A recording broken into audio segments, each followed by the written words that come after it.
મહારાષ્ટ્રમાં શપથ ગ્રહણ સમારોહ પહેલા વિભાગોની વહેંચણી કરવામાં આવી, જેમાં ભાજપ સૌથી વધુ અને મહત્વના મંત્રાલયની પોતાની પાસે રાખવા માંગે છે, જ્યારે એકનાથ શિંદે પણ સરકારમાં 16થી વધુ વિભાગોની માંગ કરી ભાજપને વિચારતા કર્યા છે. મહારાષ્ટ્રમાં મહાયુતિની નવી સરકાર 5 ડિસેમ્બરે આઝાદ મેદાનમાં શપથ ગ્રહણ કરશે. આ પહેલા 4 ડિસેમ્બરે મુંબઈમાં ભાજપ વિધાયક દળની બેઠક યોજાશે. આમાં ઔપચારિક રીતે નેતાની પસંદગી કરવામાં આવશે. ભાજપે આ બેઠક માટે ગુજરાતના પૂર્વ સીએમ વિજય રૂપાણી અને નાણામંત્રી નિર્મલા સીતારમણને નિરીક્ષક તરીકે નિયુક્ત કર્યા છે. શિંદેની નારાજગી બાદ ભાજપે ભલે રાજ્યમાં પોતાનું સ્ટેન્ડ કડક કરી લીધું હોય, પરંતુ રાજ્યની રાજકીય ગતિવિધિઓમાં અનેક ઉતાર ચઢાવ આવવાની શક્યતા છે. મહારાષ્ટ્રમાં મહાયુતિની મોટી જીત બાદ દેવેન્દ્ર ફડણવીસ મજબૂત દાવેદાર માનવામાં આવે છે. मुझे लगता है कि सबसे बड़ी पार्टी भारतीय जनता पार्टी बनी है। दूसरा, शिंदे जी ने ही स्टेटमेंट दिया था कि भाजपा के सीएम बने तो मुझे कोई तकलीफ नहीं है। तो मुझे लगता है, मेरी बात नहीं हुई लेकिन मुझे लगता है कि इस बार बारी भाजपा के सीएम बनने की होगी, ऐसी संभावना है।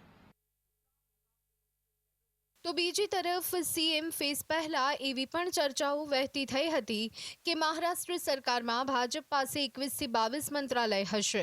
આ સાથે રાજ્યની નવી સરકારમાં એકનાથ શિંદેની શિવસેના પાસે 11થી 12 મંત્રીઓ હશે, જ્યારે અજિત પવારની એનસીપીને સરકારમાં 10 વિભાગો સોંપવામાં આવી શકે છે. જો કે એકનાથ શિંદે કેબિનેટમાં કુલ 16 મંત્રાલયોની માંગ કરી છે. સૂત્રોના જણાવ્યા અનુસાર મહારાષ્ટ્રમાં ભાજપ ગૃહ અને રેવન્યુ જેવા વિભાગ પોતાની પાસે રાખવા માંગે છે. આ સાથે જ વિધાન પરિષદના અધ્યક્ષ અને અધ્યક્ષ પદ પણ પાર્ટીના ખાતામાં જઈ શકે છે. એનસીપીને નાણાં મંત્રાલય મળી શકે છે, જ્યારે શિંદેની શિવસેનાને શહેરી વિકાસ મંત્રાલય મળી શકે છે. આ સિવાય અન્ય મંત્રાલયો પર પછીથી ચર્ચા કરવામાં આવશે. મહારાષ્ટ્રમાં વિધાનસભાની ચૂંટણીના પરિણામો આવ્યાને લગભગ 1.5 અઠવાડિયું થઈ ગયું છે, પરંતુ મુખ્યમંત્રી પદ પર હજુ પણ સસ્પેન્સ યથાવત છે. એવું માનવામાં આવે છે કે મહાયુતિની સૌથી મોટી પાર્ટી હોવાના કારણે ભાજપ પોતાનું મુખ્યમંત્રી ઈચ્છે છે. પૂર્વ સીએમ દેવેન્દ્ર ફડણવીસનું નામ આગળ ચાલી રહ્યું છે.